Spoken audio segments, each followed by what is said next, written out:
Começa agora o Revista TST, o programa do Tribunal Superior do Trabalho. Em respeito às regras de distanciamento social e para manter a segurança de toda a equipe da TV do TST, o nosso programa continua sendo gravado de casa, mesmo com a retomada gradual das atividades presenciais no TST. Veja agora o que preparamos para esta edição. SDI1 exclui condenação por dano existencial a motorista que trabalhava 15 horas diárias. TST afasta a legitimidade de Defensoria Pública do Amazonas para propor ação rescisória. Trabalhador obrigado a tomar banho na frente de colegas vai receber indenização.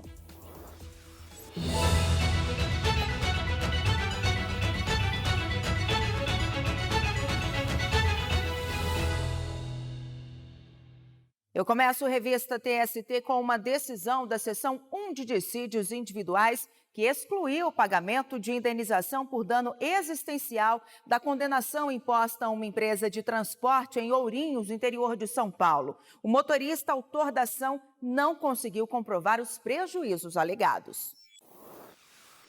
O profissional trabalhou por 3 anos na Tropical Transportes Ipiranga. Em primeiro grau, a empresa foi condenada a indenizar o motorista por jornada excessiva. O empregado afirmou que trabalhava por 15 horas diárias, com 2 intervalos de meia hora. Ainda segundo o motorista, a jornada interferia diretamente na vida pessoal dele. O Tribunal Regional do Trabalho da 15ª Região, em Campinas, manteve a sentença que havia determinado o pagamento de indenização no valor de R$15 mil ao empregado. A empresa recorreu e o caso chegou ao Tribunal Superior do Trabalho. A segunda turma avaliou que a decisão de segundo grau estava de acordo com a jurisprudência do TST. Assim, o recurso foi negado e a condenação contra a transportadora ficou mantida mais uma vez. A empresa então apresentou embargos à Seção 1 de Dissídios Individuais do TST, que teve entendimento diferente. No julgamento, a maioria dos ministros seguiu o voto do relator na SDI1, vice-presidente do TST, ministro Vieira de Mello Filho. Ele considerou inviável presumir a existência do dano na ausência de provas nesse sentido. Para o relator, não se pode admitir que a vida social e familiar do motorista tenha sido comprometida apenas diante da comprovação das horas extraordinárias. No entendimento do relator, dano moral e dano existencial não se confundem, uma vez que podem ter circunstâncias e comprovações diferentes. Por maioria, os ministros da SDI1 excluíram o pagamento de indenização por dano existencial da condenação imposta à empresa. A Seção 2 de Dissídios Individuais considerou que a Defensoria Pública do Estado do Amazonas não tem legitimidade para propor ação rescisória. Veja na reportagem. Em 2008, o Ministério Público do Trabalho e o Ministério Público do Estado do Amazonas ajuizaram ação civil pública contra a Fundação Televisão e Radiocultura do Amazonas, Funtec. O objetivo foi fechar acordo para o desligamento de cerca de 100 empregados admitidos sem concurso público e a substituição deles por concursados. Após o trânsito em julgado, a Defensoria Pública Estadual ajuizou ação rescisória para tentar desconstituir a sentença. A ação foi julgada procedente pelo Tribunal Regional do Trabalho da 11ª Região no Amazonas. O acordo foi anulado com o fundamento de que o sindicato que representa os empregados envolvidos não fora admitido como parte no processo pelo juízo de primeiro grau. Contra essa decisão, o MPT e o Estado do Amazonas interpuseram recursos ordinários ao TST, sustentando que a Defensoria Pública do Estado careceria de legitimidade para propor a ação na Justiça do Trabalho. O argumento foi aceito pelo relator dos recursos na SDI2, ministro Dezena da Silva. É necessário ou se exige que haja um convênio para que a Defensoria Pública Estadual atue em nome da Defensoria Pública da União. Ou seja, somente por meio de um convênio específico, a Defensoria Estadual estaria autorizada a atuar em nome da Defensoria da União. Por unanimidade, a SDI2 reconheceu a ilegitimidade da Defensoria Pública do Amazonas e extinguiu a ação rescisória, cassando assim a liminar deferida pelo TRT. E no próximo bloco, vamos fazer um giro pelas turmas do TST e conferir julgamentos de destaque.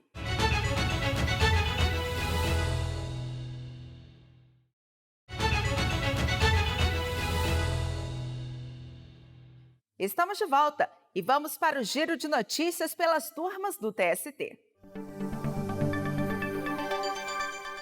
A gente começa o giro de notícias pela segunda turma. Ficou mantida a decisão que reconheceu a uma assistente das lojas Renner o direito de rescisão indireta do contrato de trabalho. A profissional que estava grávida sofreu assédio moral. A assistente engravidou logo no início do contrato de trabalho, ainda durante o período de experiência. Ela relatou que passou a sofrer perseguições no setor em que trabalhava, com aumento de cobranças e humilhações realizadas pela coordenadora na frente dos colegas. A medida teria desencadeado o quadro de depressão na empregada.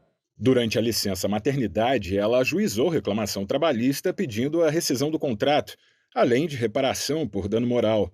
Alegou falta grave do empregador por ter sido tratada com rigor excessivo, conforme estabelece o artigo 483 da CLT. A loja negou a conduta agressiva e sustentou que a empregada, apesar das situações narradas, havia demorado para pedir a dispensa, o que configuraria uma espécie de perdão tácito. O Tribunal Regional do Trabalho da 4ª Região no Rio Grande do Sul julgou os pedidos da profissional procedentes.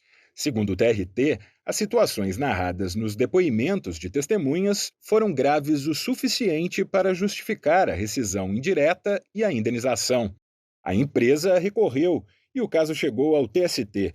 A relatora do recurso da Renner na segunda turma, ministra Maria Helena Malman, observou que o juízo de segundo grau registrou a existência de provas de cobranças excessivas e humilhações pela superior hierárquica e afastou o argumento de demora no ajuizamento da ação. Nessa circunstância, segundo a relatora, é incabível o recurso de revista para reexame de fatos e provas, conforme prevê a súmula 126 do TST. A turma também não aceitou o recurso da empresa contra o valor da indenização, fixada em R$ 2.900. A decisão da segunda turma foi unânime. Um frigorífico no Mato Grosso foi condenado por não conceder intervalo para recuperação térmica a um empregado que ficava exposto a calor intenso. A decisão é da terceira turma. A ação foi ajuizada por uma auxiliar de serviços gerais. Na reclamação trabalhista, ela contou que trabalhava como faqueira no setor de abate, exposta a temperaturas acima do limite de tolerância determinado pela norma regulamentadora 15 do extinto Ministério do Trabalho.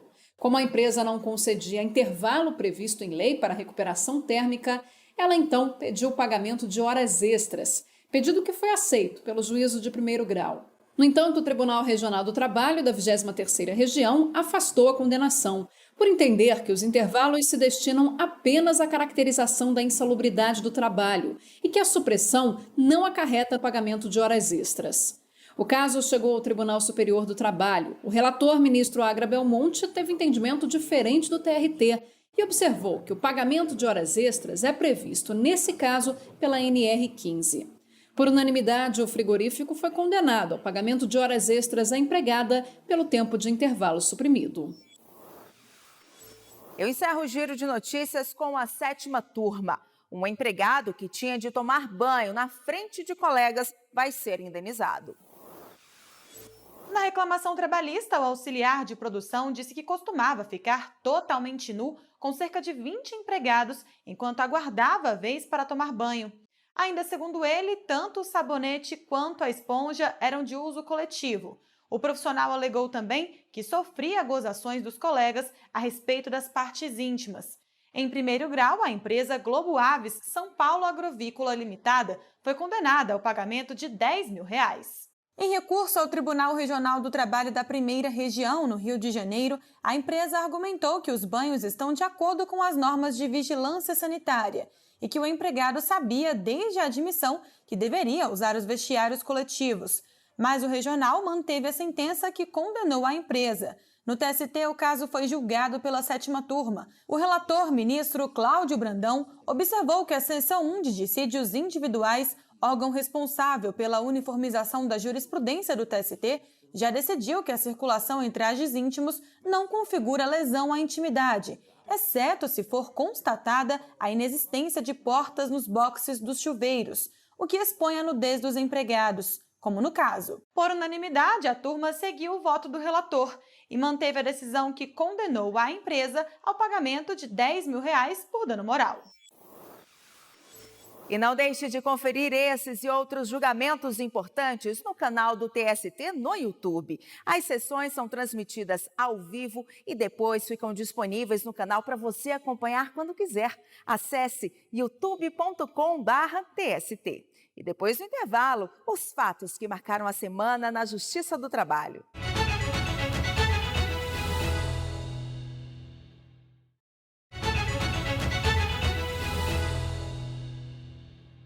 O Revista TST está de volta e veja outras notícias que foram destaque na Justiça do Trabalho ao longo da semana. De 30 de novembro a 4 de dezembro, a Justiça do Trabalho realiza a 10ª Semana Nacional da Execução Trabalhista. Os tribunais do trabalho vão centrar esforços na solução do maior número de processos trabalhistas em que devedores não pagaram as dívidas já reconhecidas em juízo. Com o slogan "O seu direito não pode esperar", este ano o evento será diferente. Por causa da pandemia, muitas atividades vão ocorrer de forma remota, dependendo de cada região. Mais informações e as peças de divulgação da semana estão disponíveis no site csjt.jus.br. Os 15 anos do Conselho Superior da Justiça do Trabalho foram celebrados durante a 6ª sessão ordinária do órgão. A homenagem contou com a participação de diversas autoridades do Judiciário e do Ministério Público.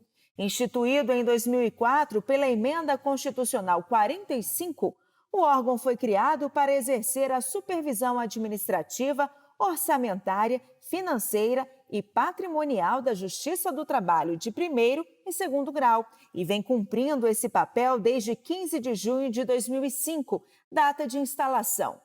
Na abertura da solenidade, a presidente do TST e do CSJT, ministra Maria Cristina Peduzzi, lembrou dos ex-presidentes, conselheiros e membros que fizeram parte da história do Conselho. Homenagear os 15 anos do Conselho Superior da Justiça do Trabalho significa, acima de tudo, homenagear todos aqueles magistrados e servidores que por aqui passaram e deram a sua contribuição para que pudéssemos chegar onde estamos. E, nesse sentido, de modo a render homenagens a todos esses homens e mulheres, peço licença para lembrar os ex-presidentes e os ex-secretários gerais do Conselho, em nome dos quais também homenageio todos os conselheiros e ex-servidores, e registro, e aqui homenageio na pessoa dos ministros Vantuil Abdala e Carlos Alberto Reis de Paula, todos os ex-presidentes que estão aqui presentes do Conselho Superior da Justiça do Trabalho. Os valores identificados pelo projeto Garimpo vão ter código DARF específico para auxiliar no combate à Covid-19.